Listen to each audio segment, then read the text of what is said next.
Welcome to Lombardi's Bar. The Green Bay Packers have won the Super Bowl. Does he have a vintage moment in it? In the end zone, it is caught for the win! The Green Bay Packers are going to be world champions, NFL champions for the third straight year. What the hell's going on out here? Jones, look at that balance! Aaron Jones, see ya! Rodgers, four-man rush, gonna float it down the seam. Adams has it, and he's in. Touchdown, Packers. 2nd and 6. Zadarius Smith. The beat goes on. Packer fans, welcome into the first ever edition of Lombardi's Bar. This is a spot for everything that Packer fans could possibly need. Good food, cheap alcohol, and Green Bay Packers football. I'm your bartender, Dan Connick. Thanks for joining us on our inaugural run today. We're going to let our bartender, or our bar regulars in here now. First one joining us in Lombardi's Bar today. It's the man, the myth, the legend himself, Jimmy Christensen. Jimmy, how you doing, bud? Man, welcome into Lombardi's Bar. Oh, we're finally open, man. I'm super pumped right now. It's going to be fun. Can't wait. Can't wait. And let's we'll bring in Todd here as well. Todd Varney, our other bar regular. Todd, how's it going, man? I'm excited, guys. Let's get this going. Let's get it going. This is our cast of characters. This is what we're going to be rolling with on most weeks as you join us here at Lombardi's Bar. But I mean, this is the first one ever, so we got to bring in a special guest, right? Like, well, of course, you got to bring in the cameo. And how about the Godfather himself, Jacob Westendorf? Jacob, man, how is it going? Well, I'm the Godfather. I was trying to play the role, but it's going well. I'm just happy to be here. Excited for what you guys got cooking and what you got on tap tonight. All right, well, good. Yeah. Well, hey, let's get a little bit of let's get some background on all of us. This might be the first time that some of these Packer fans are meeting us and learning about us. So, I'll start with myself. I've been a Packer fan my entire life. I have really no professional background in professionalism whatsoever in any of this. He's a great bartender, and he has a bow tie. Back off. The bow tie was what got me the job. See, I'm convinced that he just was dressed like that when he went to work today anyway. So this is normal for him. Exactly. I've been doing the Pack a Day podcast for the past 2 years with Jacob there alongside him, and this is what led us to this point. All the broken road that led us here. Jimmy, why don't you tell the people about yourself? Yeah, I started. Well, normally I'm a teacher, but I started writing with Cream City Central probably 2 years ago. Scary, by the way. But I know. I got to be careful just in case random students fall onto all they're on his YouTube, so I got to be careful. Not really, but he didn't say he was a good teacher. He just said he was a teacher. Yeah, I'm a below average teacher.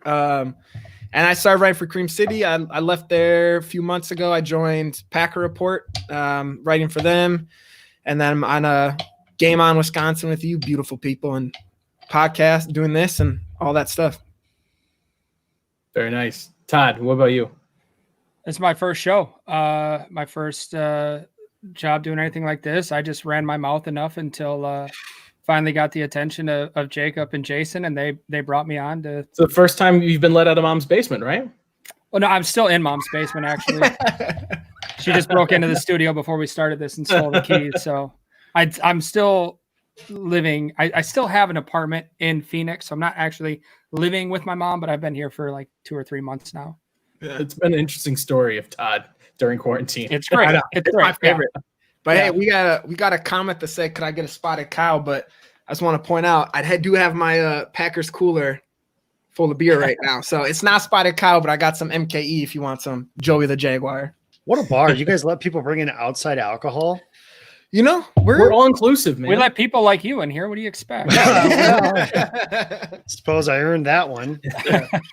Jacob, tell us about you. Tell us about yourself and what led you to bringing this group of misfits together. Yeah, so originally started with PackersTalk.com with Jersey Al and kind of started writing for him when I was in college, and then went through a couple different things. I've written for FanRag Sports, which no longer exists, RIP, pour one out. So that's where that kind of started. And then I took some time off and then linked up with Paul Brettel, and I've been with Jason Perone on a podcast for about 6 years now. And that kind of led us to start talking about a few different things, and made frenemies with Jimmy after a little while, and started talking with Dan and everybody when we started with the Pack a Day podcast. Dan, I think you and I have done one show together, and I still have yet to meet you in Temecula, which I believe you asked me to fight you once. So I did. Yes, I did. That will happen one day. And then, we just kind of started talking and put some stuff together, and really it was all dumb luck. I kind of fell into this great cast of characters plus Todd for everybody that I have. So, I'm excited for everything to have started. We've had a really good first week, and I'm really excited for this show. I think you guys have a lot of potential. So I wanted to be a part of opening night, and I don't know if you can make cheesy bar quotes. I just wanted to go where everybody knew my name. Oh, Jacob. Now, how many times have you fired Jimmy now, since you're being all sappy? But how many times have you fired Jimmy? 3,432. And if Jimmy goes, I go. 3 after today. Yeah. And he's been fired 344 times. Yeah. Hey, man. Well, Jacob, we appreciate you. We appreciate you stopping by, man, because this was the dream that you started for all of us. Mm-hmm. And so, like I said, the Godfather himself making an appearance, gracing the bar. And I made you all an offer you couldn't refuse, clearly. And that was dressing up like assholes on YouTube. Talking about that. Well, that was the offer I got. I'm not gonna lie. If we're calling you the Godfather, and when we meet in person and you don't kiss me on the cheek, I'm gonna be so pissed. That's next week. So and we might be getting tattoos together next week too. If this keeps rolling, so I know. Follow us on Twitter if you want. I haven't told I told my wife I was getting one. I haven't really broke the news to her when it is. I figured I'll tell her when I come back. It may or may not be a week from now, but I'm excited to see how that goes. We're about 48 hours away from our deadline, a little less than that. So we need about 120 more of you to decide to follow us. So at Game On WI, go ahead and give us a follow, and Jimmy and I will have the GW logo tattooed on the body part of our choice. Yeah. Let's get that ink, yo. Let's get that ink. Well, Jacob, thank you, man. We appreciate you hanging out with us. You're gonna take care of your tab, right? Before you head out. What's that? Yeah. Oh, look, his ride's here. Now he's got to just run out on his Hey, tab. sorry guys. I gotta run out. I'll be right back. Okay. Oh yeah, okay. Yeah, he's not coming back for that tab. But for the Godfather, he gets a tab, right? Yeah. I'll only charge him like another 5% for dipping out. Nothing too much. Well, boys, this is our first one. This is so much fun. It's been like 2 months that we've been trying to get this together and figure out what we're going to be doing for this, and now all of the work is finally culminating in this. This is awesome. Yeah. And I don't know what the best way I think to break up our first show or to do our first show here is to break down training camp. Starts tomorrow, right? Or at least rookies report tomorrow. Yeah, right? tomorrow. That hasn't changed since the last time I checked Twitter. No, it seems like every time I'm on there, the schedule is getting moved around again. So rookies reporting tomorrow. Yes, sir. The big news, obviously, in the last couple of days, no preseason. So really, training camp is the only preseason action that we're going to have for any of these teams. So let me start off just before we really kind of dive into the topics and stuff that we have. Just your thoughts on the move to cancel all of the preseason games for this season. What are you guys' thoughts on that? I think it's the right choice for just the fact of like they haven't been able to have like the OTAs and things like that and actually come together. So it makes sense from that standpoint. But then I just think of the players on the bubble of making the team or not. Like those are the ones that are going to take the hit. Rodgers barely plays in preseason anyways. Adams probably wouldn't have played much. Like that stuff isn't an issue. It's just the players that maybe they're going into their second or third year and they're kind of on that outs. Like those are the players it's going to hurt. Practice just became that much more important to them to really grab the coach's attention. So it makes sense, but at the same time, it just kind of sucks for those guys. Yeah, and it's not just, having them, not get that game experience, but also lowering the roster number down to 80. That's 320 guys that aren't going to be, getting that shot. A lot of those undrafted free agents that are now sitting there kind of, had a chance and now they don't. So that's tough.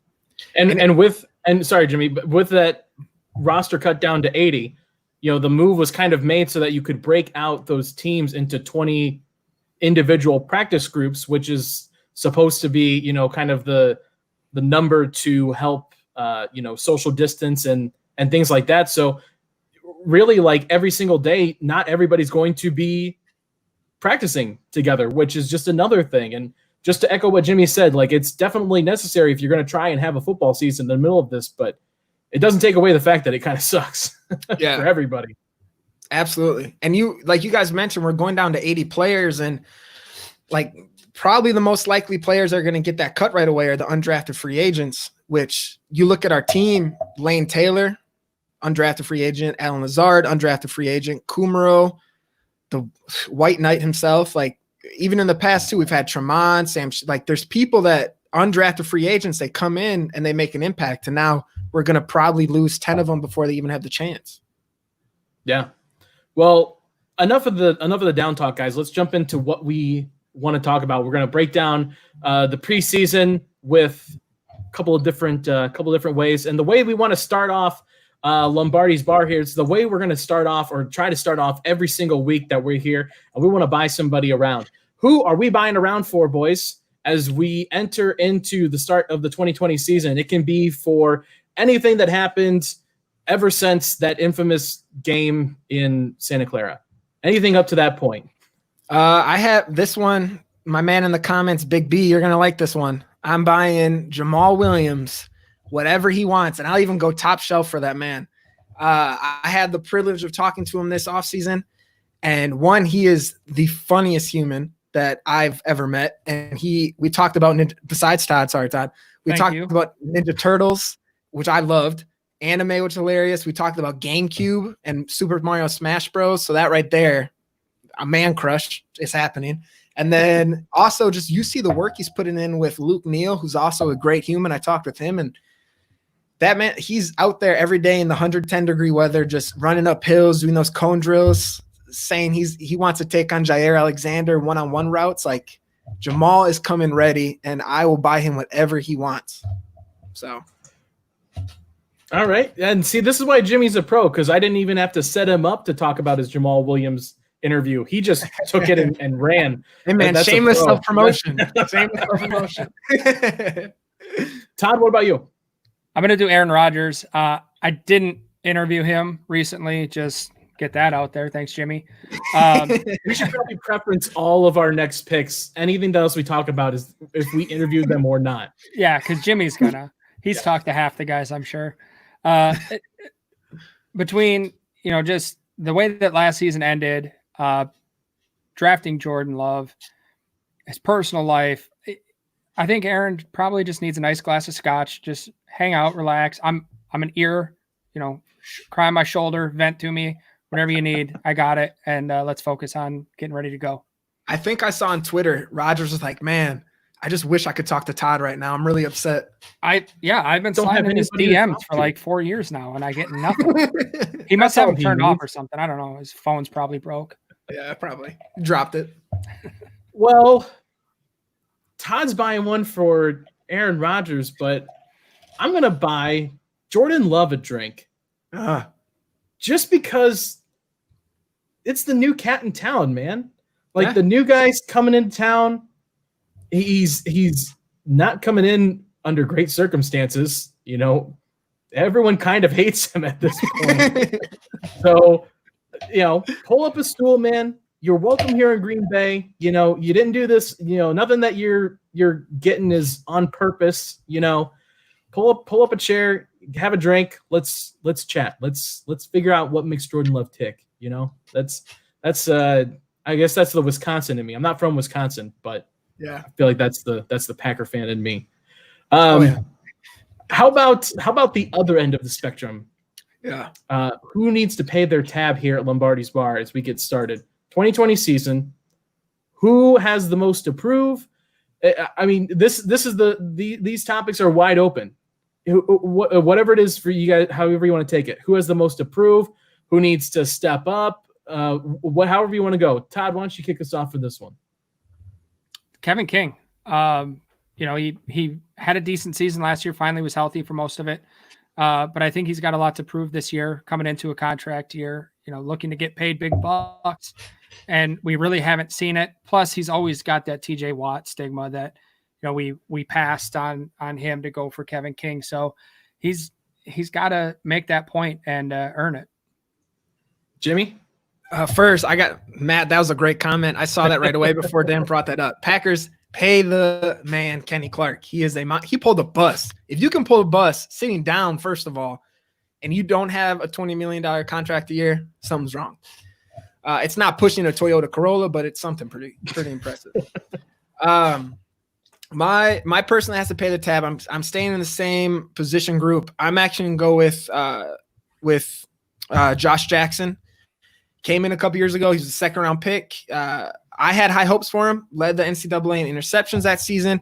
His first season, he got 718 snaps, but when he was targeted, he allowed 106.1 QBR rating to quarterbacks. And after this past season, his snaps went down a lot. It went from 718 to 103, and his QBR allowance went up. So he actually allowed 143.7.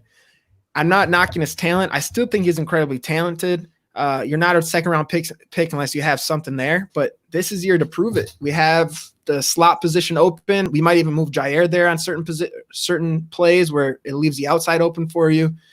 If you're ready for a position, man, or playing time, this is the year. And that drop off in snaps leads me. Do you think it's schematic? He's not a good fit, or is it an attitude issue that made that significant drop, or was it just Shannon Sullivan playing out of his mind? I really don't know. I'm gonna sound like such a douche this podcast, so I'm gonna be name dropping. You interviewed Shannon Sullivan, we know. I wasn't even saying him. I talked with Raven Green the other day, and he was talking about Josh Jackson, saying like he's the most competitive person. He's in there every day working. So it doesn't seem like it's an attitude thing. So it might be schematic or just.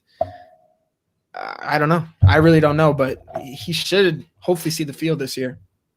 Can I point out that Jimmy says that he talks to people instead of interviews? Like you're making it sound like you're like chatting with people, like just texting people randomly. You're just like close with them. I think really there's a distinction between the two. Okay, I should say interview, but I just don't like when I interview them. There you go. I try to like make it more of a conversation. Like that way when I'm talking to Jamal, like we can talk about Super Smash Bros and GameCube rather than like question. You know what I mean? I feel you. Yeah, but I do have to admit this. Ty Summers, I'm sure you're not going to watch this, but draft night, I may have had a few cervezas and I drunk texted him at like 9:30 asking about the draft. No regrets. He did an interview with me again after, so he obviously didn't mind too much, but insert the Swaggy P shoot your shot. Yeah, hey, that's the thing, man. I'd be bad at my job if I didn't. But Jimmy, you bring up Josh Jackson, like, and we talked about this in some of our other recordings. Like, I literally have to be reminded once a game that Josh Jackson is still on that team, and it's usually after he like misses a tackle or who's the guy that just gave up that pass? Oh, it was Josh Jackson. And that sucks because I was in the same boat with you. Like I had really high hopes about Josh Jackson, and he was really hyped up those first couple of, especially that first season when he was here, and he just hasn't panned out. You're right. You hit it right on the head. I want to say I was down on him from the start. Sure, he led the NCAA in interceptions. He played in the Big Ten West, and I Badger fan through and through. But let's not act like there's a lot of good quarterback play in the West. That's a great. Hey, Micah Hyde came from Iowa. And I'll die for Micah Hyde. There's no joke to that. I'll die for him. I love him. Micah Hyde, if you're listening, we've got rid of Ted Thompson. You can come back, please. Hey, if he's coming back, bring back Casey Hayward while we're at it, man. Jeez, seriously. Like, don't don't you just wish that like those last couple of years of Ted Thompson, we had that like remember in like was it NFL or Madden like 06 or 07, you had like the rewind button where you could like reverse like a bad play that you just did. I'm gonna just reverse like the last 2 years, like 2-3 years of Ted Thompson's tenure, because you just imagine that if Brian Gutekunst was there, you know, running the money stuff like he does and was really in control, that you could have made a lot more work with Shields, Casey Hayward, Micah Hyde, all of it. So for mine, who needs to pay their tab? This one is a little bit more general. I'll get more Packers, but the NFL, you need to pay your tab. What the hell are we doing that we're 2 weeks away from the start of preseason football, and then you decide to cancel all of the games? And before that, you were just going to do 2 games. You literally had 6 months in the middle of a pandemic where you were at home doing nothing, where you could have just figured all of this out, or at least had it, you know, worked out more. And now it's 11 o'clock before the paper is due, and you're running in here, and it's like SpongeBob. What I learned in boating school is, and we have nothing. We have absolutely nothing. We're just canceling all the games, and there's just no way that, like, there's no way that this is going to run smoothly as they get ready to start. There's absolutely no chance. So the NFL really needs to step up and pay the tab. But if I'm going to go Packers wise, I'll go Christian Kirksey, because you could argue that was the biggest free agent signing this year. And it filled the position that everyone wanted to focus on the most, and that was middle linebacker. And the one thing that everyone knew about Christian Kirksey was that he was injury prone. And so here you are, dude. You want to try on a make it deal? Let's make it. You know, like that's like the ultimate pay your tab, I feel like. No, for sure. Yeah. All right, let's get a little bit more happy now. Let's who's our surprise stars from training camp? Like we said, training camp starts up on Thursday with the rookies joining us. So we'll probably find, 1 or 2 guys coming out of this rookie class that are really going to jump out and surprise us. But just overall in training camp, who's a guy that is going to jump out for you as someone that could be, not even just a star, but somebody that could be the next like Alan Lazard this year? Who is it? For this one, I'll start with I have an offensive and defensive. You cool if I offense first? Go bananas, kid. Oh, okay. Donkey Kong. I'm for offense. I'm going to pick MVS. I have high hopes in him. I know he had a disappointing season last year. Whenever you have videos of you training with Randy Moss, like there's going to be high hopes for you.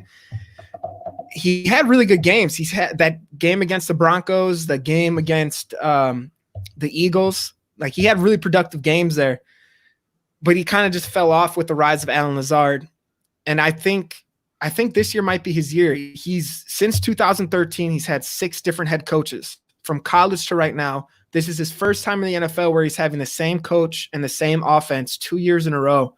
That's huge, especially as someone coming into the league so new. Like you're developing into what an NFL player is, and you go into a coaching chain midseason, and then you get a new head coach who has a complicated offense. He's part of the Sean McVay, Kyle Shanahan group. Like the second year with him, like I really do think MVS is gonna surprise a lot of people this year. Yeah, I do too. And you just look at the start of last year. A lot of people had Equanimeous St. Brown penciled in as the number 3 and MVS at 4. Well, with him going down, with Adams going down, and with Geronimo Allison doing next to nothing, I mean, MVS was matching up against number 1 corners at second year in the league, and he was the number 4. So, I mean, it makes sense that he kind of fell off the table there as the season progressed. And then luckily Lazard stepped up and kind of took some of those snaps as guys got healthy. But I think MVS will have a big year as well. I'm gonna jump in and keep it running with the offense. I got Reggie Bagleton coming out of Canada. I don't know if you guys have watched tape on him. It looked like he was playing against junior high guys, which I know it's a CFL. So it's basically junior high guys. Yeah. The one thing I hope we get the CFL version of him, 1, because he went nuts up there, but 2, they have him listed at 6'2", 205. We have him listed at 6 foot. So not that 6 foot's a deal breaker for me, but 6'2" is nice. Yeah. And you know what? Todd brought up Bagleton there, and he kind of seems like one of those guys that Jimmy was talking about that could be one of those early cuts that, kind of suffered from not having that kind of offseason. And that kind of I'm sure there's going to be stories all across the NFL this year about guys that, could have been and, maybe should have been if they had gotten the proper kind of time to develop in preseason games or a regular kind of training camp. And yeah, hopefully Reggie Bagleton can make it happen because he's an interesting prospect. I like to see what he does. For my offensive guy, I'll go with a rookie, and I like John Runyon. I think that there is opportunity there on the right side of that offensive line with Wagner. I just still don't know how I feel about that as the right tackle. And then Billy Turner just he baffles me sometimes, because he has not played up to his paycheck yet. Which is shocking because he's done it before. We've seen what he can do. And then also maybe I'm kind of swayed by Madden, but how is Homie a 64? Like, how is Billy Turner a 64 in Madden? Like, I know that he didn't have a great year, but 64 seems kind of out there for me. But both of those guys could be targets for moving around or having a different guy jump in. And John Runyon's had a lot of talk here early on, and he can kind of play both of those positions. And I think you don't draft 3 offensive linemen like that for them just to sit on the bench the entire time. One of those guys is going to be the future on that offensive line somewhere. So I like to see John Runyon, what he could do. What about defense? Hey, but real quick, before I pick my defensive person, going off what you said, one player that I keep forgetting about too is Wayne Taylor's coming back from an injury. Yeah. And he took a cheaper contract to stay with us. And last preseason, they did things where Elton Jenkins would play right guard and then bow tie guy. And then Turner would move to tackle. So there's different things that they might try to switch up and try. And maybe with a little bit of a rocky, because there were high points with Billy Turner, but there also were some you should have made that play moments as well. So maybe they'll try him at right tackle, see what the hip hop is there. But I don't know. I'm interested to see. There's going to be a lot of good battles this training camp, and I'm excited. I wish I could watch in person, but thanks a lot, COVID. But we'll see. Take us on defense there. All right, douche moment. Talk to Ty Summers. I'm going with him. Weird. No, so I'm going with Ty. He's a freak athlete. He ran a 4.51, which is faster than Jamal Williams, Aaron Jones, Devontae Adams. Like, he's really fast. And one thing I really like about him is he grew up in Texas, played Texas high school football, which we know is probably this. I don't know. It's pretty much college at that point. He was saying he had stands with 13,000 people in watching him play high school football. And he played quarterback. So he's used to kind of commanding a team. And linebacker, like, communication's the biggest thing. Kenny Clark said the thing they want to focus on this offseason is communication on the defense. Ty Summers said his strongest suit is communication. Like, there's a fit for him there. An athlete who can command a team and lead is what we need right now, especially at middle linebacker.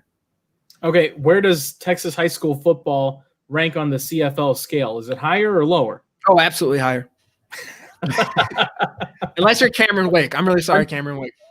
Until they make a movie with Billy Bob Thornton about the CFL, it's always going to be Texas high school football above the CFL. Yeah, well, that's how Jimmy's talking with Billy Bob Thornton tomorrow, probably. So. Yeah, hey guys, I'll get that in the works. Hey, if you guys want to talk tomorrow, I can. I'm hanging out with Tom Cruise, and then Aaron Rodgers and I are hanging out too. So I'm really sorry. Also, Aaron, I see your comment. Need a bucket. Yeah, I'm a name dropping. Seriously though, I'm going to say linebacker Curtis Bolton. He was having a great preseason last year before he got hurt. He again falls into that line though, where he could be one of the guys that, doesn't make the 80 now that they're cutting it down. But I think if he does, he's got a legitimate chance to make the team and make some noise. Yeah. And for me on defense, I am going to go with Kingsley Keke, a guy that just is absolutely could be a first ballot Hall of Famer just on name alone. But yeah, like we've been talking about trying to find a guy to put in there next to Kenny Clark, or at least find some kind of rotational help or do something. And we had you've got Rashawn Gary you're throwing in there. I'm blanking on the name of the new kid from Oakland off the top of my head. But you've got yes. And then you've got Kiki sitting there, and I just can't imagine that kid just doesn't have some kind of talent or something that he hasn't shown yet. I just don't believe that. I've seen what he can do in college, and I'd like to see what he can do here. And so if I'm going to pick anybody, I'll pick someone there. Like I said, this is a position group on the defensive line that's desperate in need of some kind of talent to step up. The spot is there for the taking, and I think Kingsley Kiki's got a shot to make it happen. Didn't somebody say this week that he was the best pass rusher on the line? I don't know what you're talking about, but I think I read a tweet. I want to say it was Kenny Clark. I think it might have been Kenny Clark. I don't know who interviewed him or anything, but yeah, probably. No, with part of it too on the defense side, it's so hard for young players because Mike Pettin has such a complicated defense. It takes time, and I'm guilty of this too. Like, you expect so much from new players, but give them time to learn, and you're going to see who took this time with COVID and during this quarantine to really study the playbook, study film, because it's going to show early. I think even taking this to the next step, even more so, you're going to see who was in the pantry and who was in the gym during COVID, right? Because I know where I was. Yeah, and sure as hell wasn't the gym. The gym's closed. Thanks. Yeah, the joke doesn't work. But yeah, like without the OTAs and the other things like that, like you don't have these guys in the same kind of conditional programs as they get ready to gear up for the start of the season. And so, like, even more so, I think than just straight playbook or communication, stuff like that, it's going to be even more interesting to see who kept themselves in somewhat shape, or at least close enough shape to get started. I have to imagine that's got to be tough for the rookies, right? At least. Well, maybe not AJ Dillon. AJ Dillon he's not human. No. But yeah, I mean the other guys, you're jumping in there. That's got to be interesting. Well, if you stayed in the pantry, you might be cut. So let's talk about that. How about that? How's that for a segue? Surprise cuts here as we start the preseason 2020. Who's the guy that I don't know. You can, again, take this however you want. It can be a completely hot take cut, or a guy that I don't know, is in a position. However you want to play it. I want to hear what you have to say. Who you got, Todd? Well, like I said, I was buying him around earlier. He had a rough off season. We brought in a new quarterback. It's not Aaron Rodgers. I was going to say, shut the fuck up. I am just about ready. Thank you. I was just going to kick myself off. It's fine. No, I think it's Mercedes Lewis. I like him. I think he's a good guy to have in there. But we've got 2 third-round tight ends now, and Big Bob Tonyan. So it's, it might be a guy that's on that bubble. Yeah. Yeah. I mean, could you argue that the most that Mercedes Lewis brings to this team is his veteran leadership at this point? Absolutely. Like not. I don't want to say that as if I'm ragging on his talent, because he's still a talented guy, and I think he can still play tight end in this league. But like, Father Time is undefeated. He's getting close to the end there, and it's pretty noticeable that he's not kind of that same, talent that we saw in previous seasons, on different teams.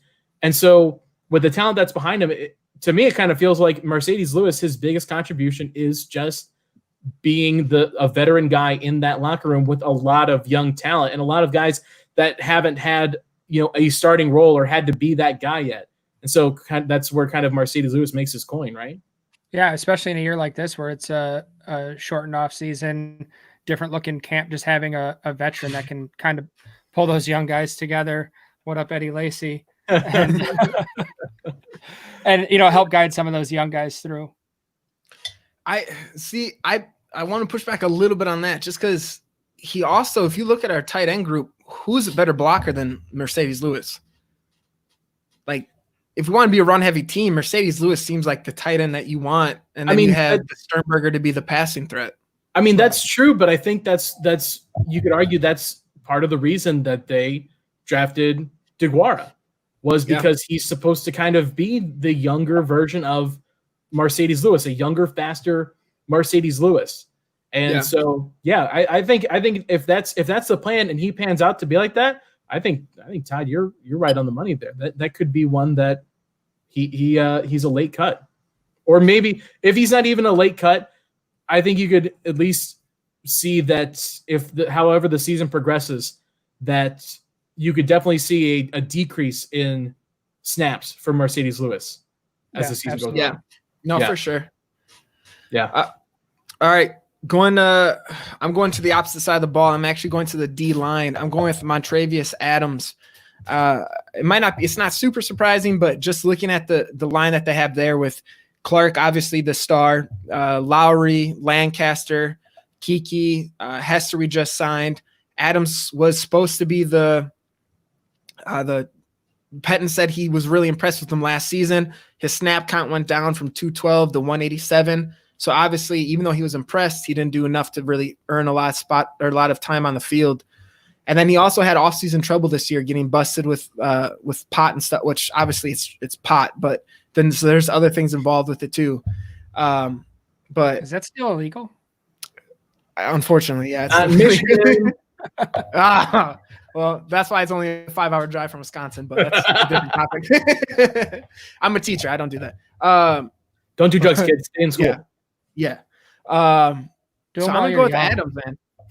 I'm There's a time and a place for everything, and it's called college. Yeah. The old college try, as I said. Sorry, but so is all for Montrevious Adams? That's I just think, especially the signing of Hester, I think there's just an odd man out, and I think it's Adams. All right. Well, I am going to go with. I think this is fairly surprising because I think this is a sexy name for Packers fans to talk about for things that they might want to see this year, and I think Tyler Ervin could be a surprise cut as we get the season started because. From everything that we've seen, kind of the explanation for what happened with the draft, with drafting a running back and drafting a tight end in the 3rd round and drafting a backup quarterback to Aaron Rodgers, it's that we're not focusing as much on the wide receiver group to be as explosive or to at least be as deep as, it has been in the past or we've tried to have in the past. They want to run a lot more, 21 and, heavier sets like 13, like they want to run more of those sets where they're not relying on wide receivers, and you're probably going to only have maybe 3 out there at a time. That there's a pretty good chance you're only going to be seeing 3 wide receiver groups for a majority of snaps next year. And so it makes that wide receiver group just a little bit more tight. And his biggest contribution is obviously in the return game. So if he can make his name there, he can find a place on this team, I feel like. But, he could just be one of those casualties where if you found, somebody else, a backup cornerback or someone else that's willing to return kicks that isn't going to take up a spot for a wide receiver and you can give that spot to, somebody else, that's where you find these casualties like Tyler Ervin make their way. It makes me so nervous for our punt return game. It was so shitty last year. It was bad. So shitty. It was nice once he came in. Jump in the comments there, Edwin. Cut loose inside Trey Burton. We have all the info we need on Trubisky. No one needs inside info on that. I had a Bears fan try to step to me last week. You punched him right in the face? Well, it was socially distanced. It was on social media. I will say, I think we've got a couple Bears fans listening right now, FYI. So be nice. Yeah, for sure. Well, so tried to step to me. Take it back. I had to check them. I asked them if they were going to be able to create some kind of Frankenstein monster out of the tight ends that they have and create one that was actually good enough to be a tight end in the NFL. And I got the reply of, yes, it's possible they could, but he will be hurt in week number 3 and will be out for the rest of the year because Bears. How about let's talk about? Oh, I'm excited to talk about this. How about our rookie excitement? Because this rookie class, you could say, is probably the most polarizing out of any rookie class that we've had in a long time. And so, what's giving you guys the most excitement out of the rookies this year? Jimmy, why don't you kick us off? I feel like it's the first round pick. I have to go Jordan Love. I was surprised. I can't lie. I was not the happiest human being when it happened. Like, I was super confused. I just want to see what we have for the future. Obviously, we have Rodgers for a while, and if all works out, Rodgers comes back ridiculously great next season and keeps playing at a high level, and we just do what the Patriots did and Jimmy Garoppolo him and trade him for a first-round pick or whatever. But I just want to see what we have there. Like, Andy Herman's been putting out – he had like the 12 things he's learned from Jordan or watching Jordan Love, and I just want to see what we have. I can't say that enough. Just why did we spend a first-round pick on him? Andy Herman should have been flagged by Twitter for inappropriate content with some of that stuff that he put up about Jordan Love, because man, some of that was just too not suitable for work. I was really excited to see some of that stuff that Andy Herman threw out there about Jordan Love. Todd, who are you excited about? I just want to say I did when Jordan Love was initially drafted. I went pro COVID for a minute there. And the show is done. See you guys later. I slept on it. I backtracked the next day. It made sense. I mean, who else was sitting there? I get it. We traded up for him. They liked the guy. It is what it is. I like having him. I think it'll be a good thing. Like you said, we could Garoppolo him, or you let him sit there and wait, and he turns into a third Hall of Fame quarterback in a row. Would that be terrible? No, I wouldn't be upset. Rookie I'm excited for, A.J. Dillon. The guy's a beast. I mean, just insane. And I found a stat on Twitter from Cam Mailer. Last season, A.J. Dillon had 240 attempts against an 8-man front. The next highest was 145. In fourth place was Jonathan Taylor with 134. A.J. Dillon had 1,236 yards against that box, and 823 were after contact. I keep messing the name up. Jonathan Taylor had 745 yards total. So he had more yards after contact in a stack box than Taylor did. That's insane. Okay, let me ask you this question, because I had the opportunity to break down the running back class, or at least like the top kind of running backs that came out of this draft for the Pack a Day podcast over the summer. And like the biggest thing everybody talked about with Jonathan Taylor was the mileage that got put on him. And so if he's facing, even more than what Jonathan Taylor was, A.J. Dillon is, does that give you any kind of pause about what he could be doing this year, or even just overall in his career? No, because I think he'll be splitting the load a lot, moving forward. It's not like we're bringing him in to carry it 25, 30 times a game. We've still got Jamal back there. We've got AJ and Aaron Jones. So, I mean, you've got plenty of guys to carry the ball with him. So I think that'll help keep some of his mileage as he breaks into the NFL down. Fair. Very fair. And his stiff arm. Who do you guys want to see him stiff arm? Oh, probably. We talked about this before, right? We had a kind of a BS session about who we wanted to see, and I think I picked Nick Bosa. I think was the one that I took. I know Jacob will appreciate that, but I'm a Buckeye guy, man. But once you throw on that 49er gold, dead to me. Like I'm like Mr. Wonderful on Shark Tank. You're dead to me. I wipe my hands of you, and I want to see A.J. Dillon remark the turf at Santa Clara with your face instead of that stupid flag. And then cleat him after too, as he's running over him. right to the face mask.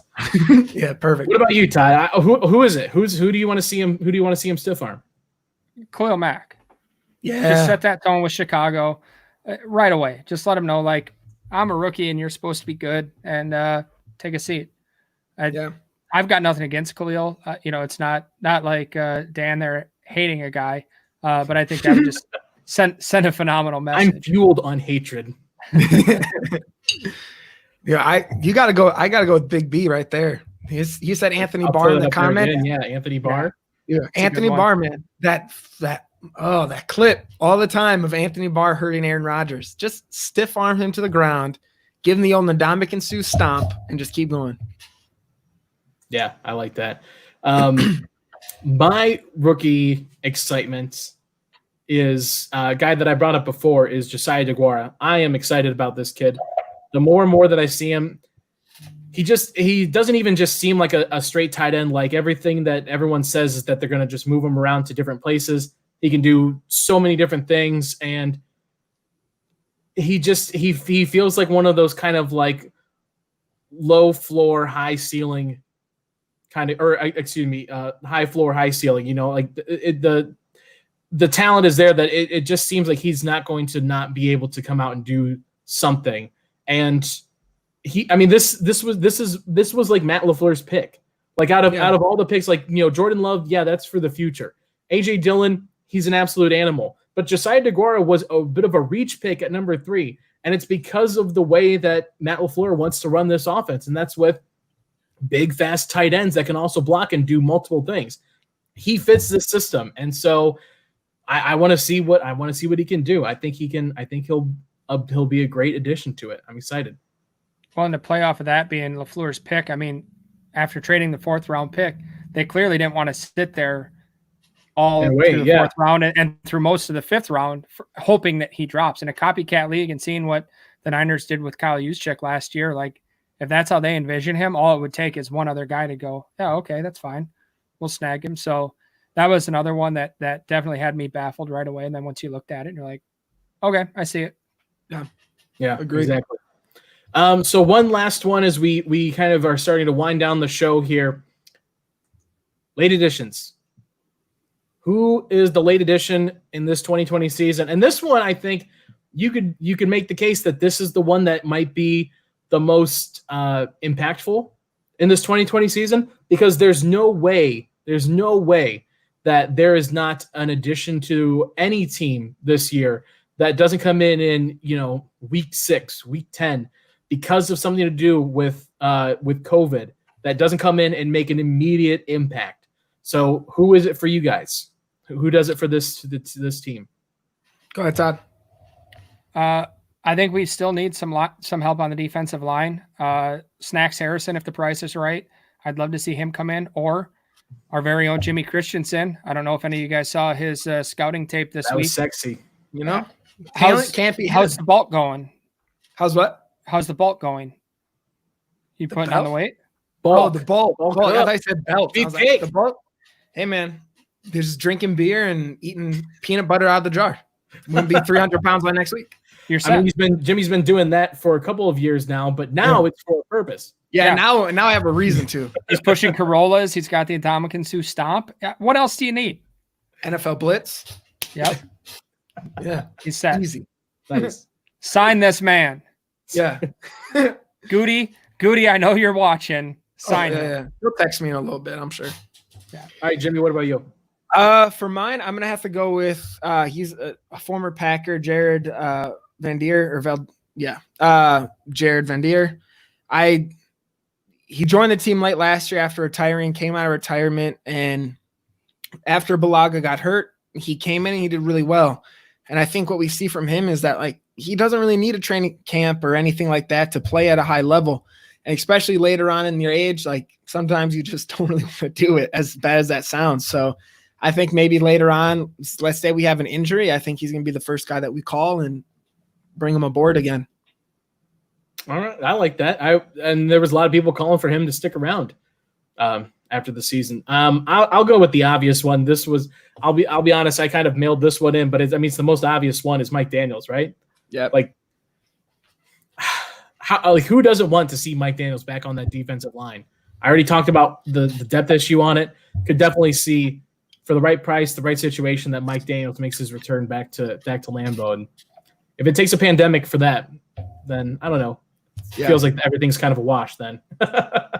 Who do you want, Mike Daniels or Jimmy? Well, I haven't seen Mike Daniels practice with a guy with knives, so Jimmy. So I'm All saying. right, there it is. But and Mike, obviously it's me, regardless. But Mike Daniels is in the Appleton area still right now. He's training at an MMA gym up there that's affiliated with Duke Rufus. He's always putting that stuff up there. So he's in the area. You sign him, he'll be there in 20 minutes. He wants to be back. Sign the man. Let's do it. Yeah. All right. We're in the last home stretch here, boys. This is the one I think is going to be the most fun out of all of our shows as we keep moving forward. It's our drunk talk segment. We're 50 minutes into this. Unfortunately, I'm still on my only beer. I'm on like 4. I feel so bad. I'm on. I get when I'm nervous, I drink. So first show, you can probably see me dying. The air conditioning is out, so I'm wearing this button-up shirt and a hat for you guys, and I need about 3 more beers in me. But it's time for some drunk talk. Let's talk about it. We've got some over under, some yes or no's. You tell me what you think and how many beers you're willing to wager on your answer. So the first one here has to do with that wide receiver group that we've kind of touched on before. How many guys are going to be kept on this team in the wide receiver group? We'll give the over under on 6.5 wide receivers, just in case one of those half wide receivers 6th round or not. 6.5 beers under. Todd's going 5 beers. You gotta throw the graphic up, Todd. 5 beers under. So 6 or less wide receivers. Todd. 6. It'll be 6. Okay. All right. Jimmy? It makes sense to be 6, but I just feel we have so much talent at the wide receiver position.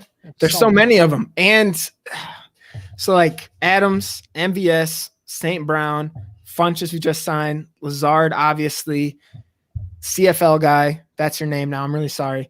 And Kumaro. It's going to be between those two. If you don't want to cut one, then we have 7. And Kumaro is such a fan favorite coming from Whitewater. He has luscious hair like Fabio and Clay Matthews. I'm gonna go. What's he do? He's rated as one of PFF's highest, or it was like a top 5 blocking wide receiver. If you want to be a run heavy team, knock some motherfuckers out. I'm gonna go with over. I'm not confident like Todd. I'm gonna go with 2 beers. 2 beers. Jimmy's putting 2 beers on over. I was kind of talking about it before with, I think that they're moving away from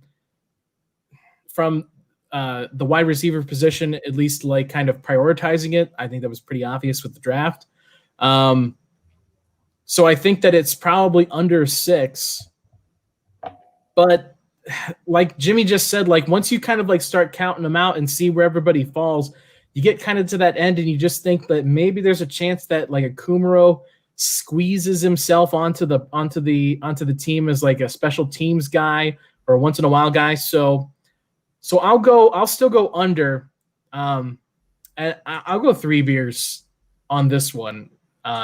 So did we all go under, or did Jimmy, you went over, right? I went over. Yeah. You went over. So Todd and I under, Jimmy's over. How about this one? Do we add a former Packer at some point during training camp? Yes or no? Just a straight up yes or no.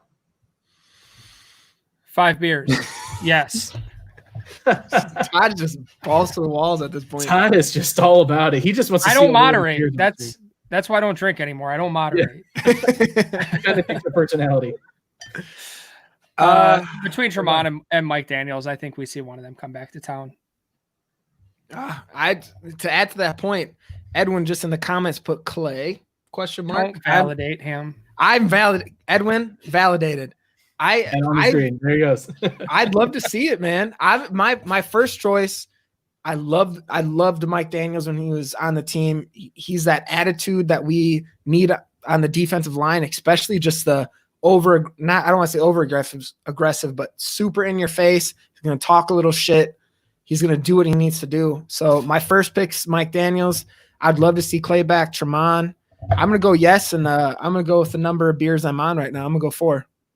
All right, 4 beers for Jimmy. Yes, we do, and I'll agree. I think that's a pretty easy one. I think for me, it's almost a numbers game. Like there's just too many former Packers that are kind of out there in the open that will probably find themselves off of a roster at some point. That I just feel like there's no chance that it doesn't happen at least once. So I'll join Todd in AA, and I'll go 5 beers. I'll get you a chip. Well. Let me know if you need a sponsor. Last one out of Drunk Talk, guys. This is a pretty straightforward one and kind of a little bit of a breakdown. Do we have a stoppage of games at any point this year? If they start, no. Oh, really?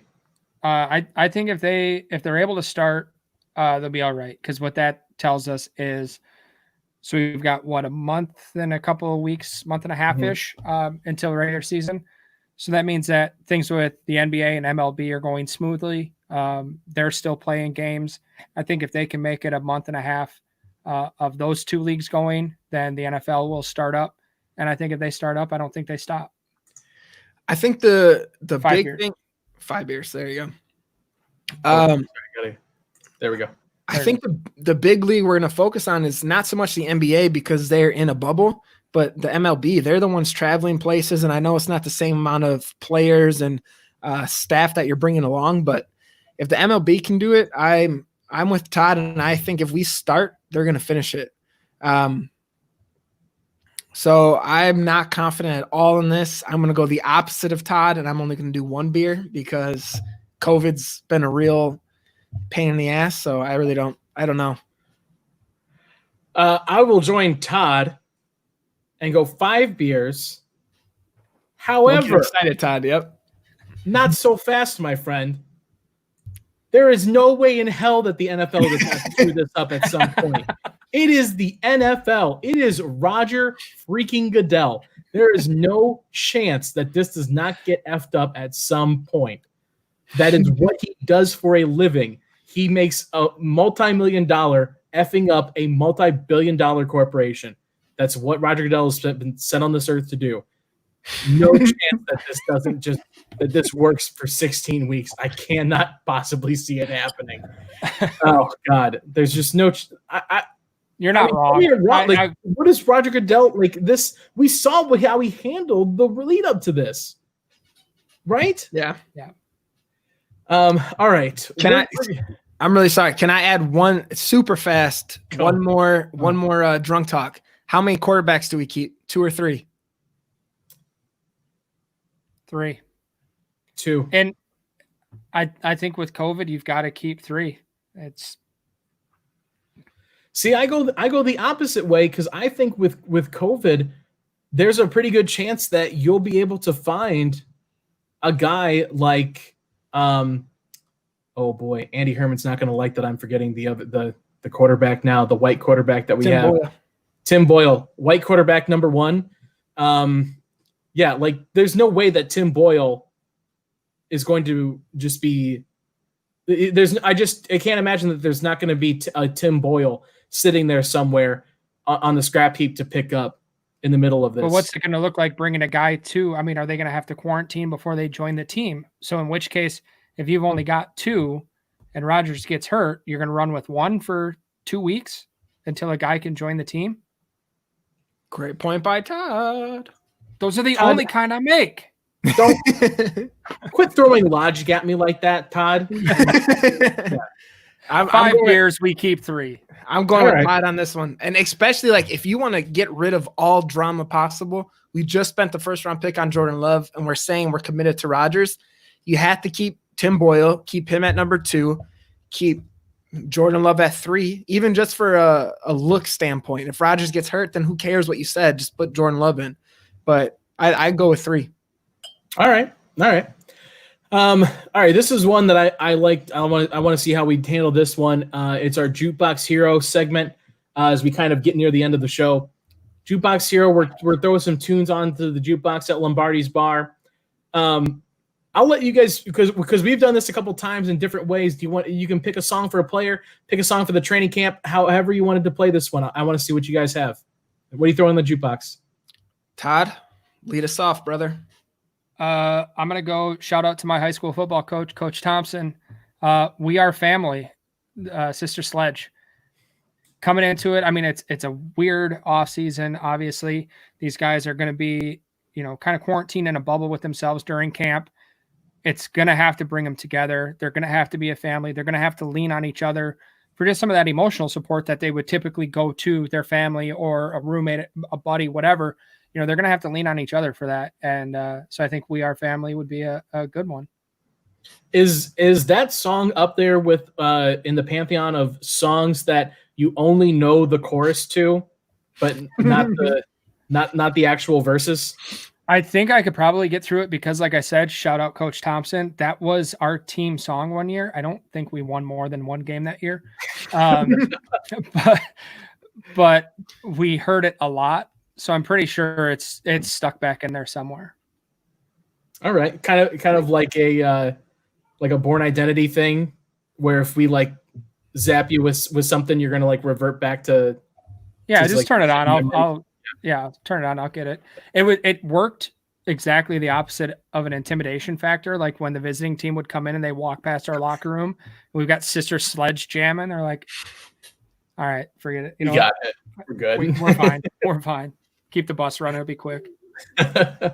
Jimmy, I'm a big rap music person. Whenever I don't have my daughter in the car, I'm playing Joyner Lucas's new album. So I'm going to have to go with Revenge by Joyner Lucas. It's Packers right now, one game away from the Super Bowl, and people are shitting on us from choices we made in free agency to the draft. I got to go with Revenge. We're trying to show people like, hey, we might have lost to the 49ers, but we're about to come back and make it to the Super Bowl. So shout out Joyner Lucas. Yeah. All right. I like that. I like there's a lot of love puns coming in. And that's very, very understandable. Yeah, that's. I went with two because I gave one to the NFL, and that was The Morning After by Maureen McGovern, which you may remember from as it's the Academy Award-winning song of, I believe, 1973 from the movie Poseidon.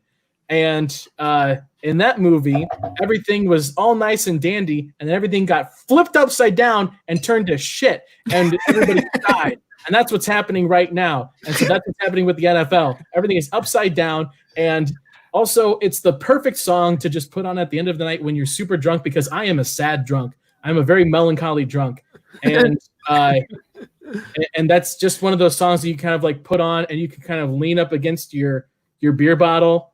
And you're like, it's gonna be a morning after. And your friend's trying to like pull you out. And you're like, no, I put this on 4 more times after this. We got to listen to every single one.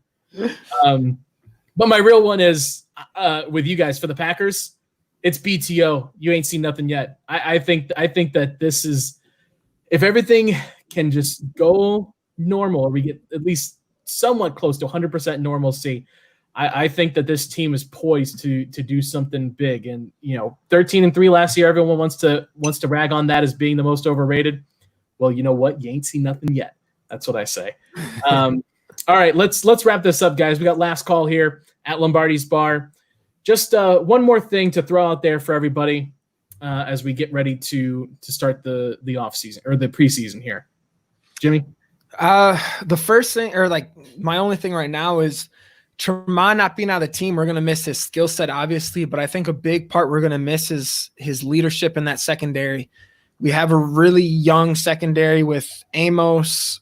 He's the oldest guy. Savage was a rookie last year. Alexander going in his 3rd year. King 4th year. And then we have a lot of undrafted with Sullivan and Green, Redmond, and douche moment talking with a few of those guys. Like all they've mentioned was, and even Kingsley Keke mentioned, like, how much of a role model Tremont Williams was. And so looking into the defense, like obviously we have Z there, Preston, huge role models and leaders there, but Tremont, someone's going to have to fill in Tremont's spot. And I'm excited. I'm excited to see who it is, but also nervous because a glue guy like that's also very important to the team. Todd? Yeah, absolutely. I look to Mike Pettin this year. He's had a couple years now with the defense. We've spent a lot of resources there, a lot of high draft picks, a lot of free agents, big name free agents, not just the run of the mill guys we're used to. And they've put all the pieces for him and his scheme. And this is the year that he's really going to have to put it together to show that this is a top 10 defense and what they can do. Yeah. And, I'll follow up sort of like what Todd was saying, but on the other side with Matt LaFleur, you've now just been given the keys fully. Like this organization is committed to you and to build this team in your image. They're drafting guys specifically to fit your scheme. You've got to be able to find a way to make it work. I don't think you get the 5-6 game buffer anymore that you're working out the kinks. Maybe this year with just the way things are working, but you've got to be able to figure it out now. At this point, it's high time for that now. Guys, that's our first episode of Lombardi's Bar wrapped up. Congratulations! Give yourselves a round of applause. That was a lot of fun. We're gonna be here every Wednesday during the regular season, before each game, after each game, breaking it down. It's gonna be a lot of fun. All three of us are on Twitter and social media, so make sure that you follow us. I'm on there at DK all the way. Jimmy, what about you? Where can people find you? Find me at Jimmy_C08. Shout out J.R. Smith when he was on the Knicks. Follow me there. I'll post everything I do with my stories from Packer Report to my articles with Packer Report and my articles with Game On. So follow me there and you'll get all the details. All right. And Todd, what about yourself? At the Todd V. Follow me. I will have articles coming out weekly for Game On Wisconsin. Nice. And be sure to follow at Game On WI by Friday so that Jimmy and Jacob have to get the logo tattooed on them. We need 1,000. Let's go. That's exactly right. I mean, follow us everywhere. Create burner accounts and follow. We're on Facebook, follow us on YouTube. The big one is Twitter. Make sure you follow us on Twitter so that Jimmy and Jacob have to get some ink. But my wife divorces me for breaking our deal. I won't get another tattoo for a year. So when I get one next week, it'll be great. It's for a good cause. You heard that, ladies. Exactly. Jimmy is on the market Friday at 5:00. Well, boys, until next time here at Lombardi's Bar and everyone else, thanks for joining us here. But until then, cheers and cheers. Go Pack Go. Go Pack Go.